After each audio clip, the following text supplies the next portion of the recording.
एक लड़के को एक लड़की से प्यार हो गया। नहीं, सच बात तो ये है कि एक गरीब लड़के को एक अमीर घर की लड़की से प्यार हो गया।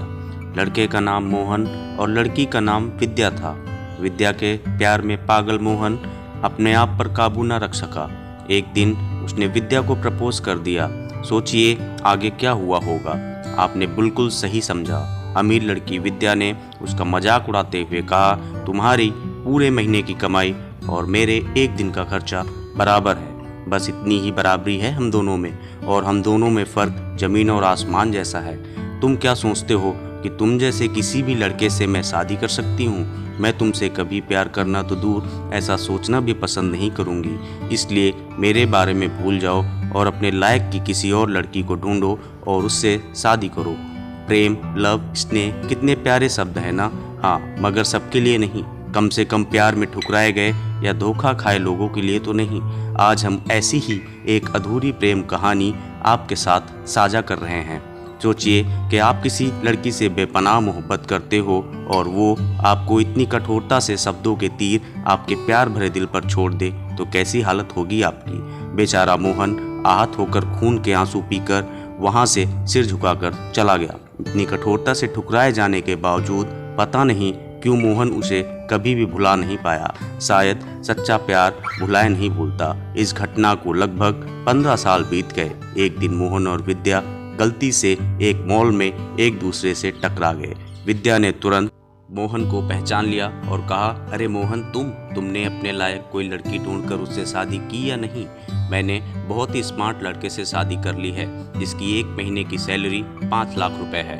क्यों, अच्छा हुआ ना मैंने तुमसे शादी नहीं की।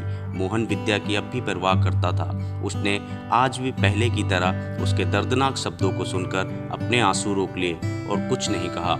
विद्या अकेली मॉल नहीं आई थी, उसका पति विमल भी आया था। विमल उन्हें बातें करते देख उनके पास आ पहुंचा, लेकिन इससे पहले कि विद्या कुछ बोल पाती, उसके पति विमल ने तुरंत मोहन को पहचान लिया जिससे वह बात कर रही थी और कहा, सर आप।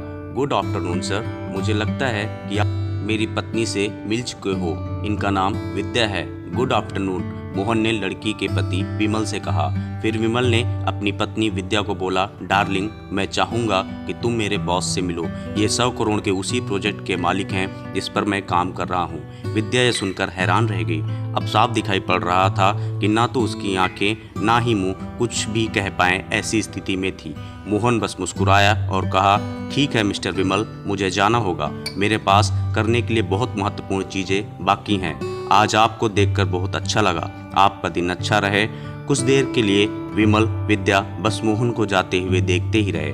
विद्या ने झटके से उबरने की कोशिश करते हुए अपने पति विमल से पूछा, क्या वाकई में ये तुम्हारा बॉस हैं? हाँ डार्लिंग, काफ़ी विनम्र व्यक्ति है ना, लेकिन उनके जीवन के साथ काफ़ी दुखद कहानी जुड़ी हुई है।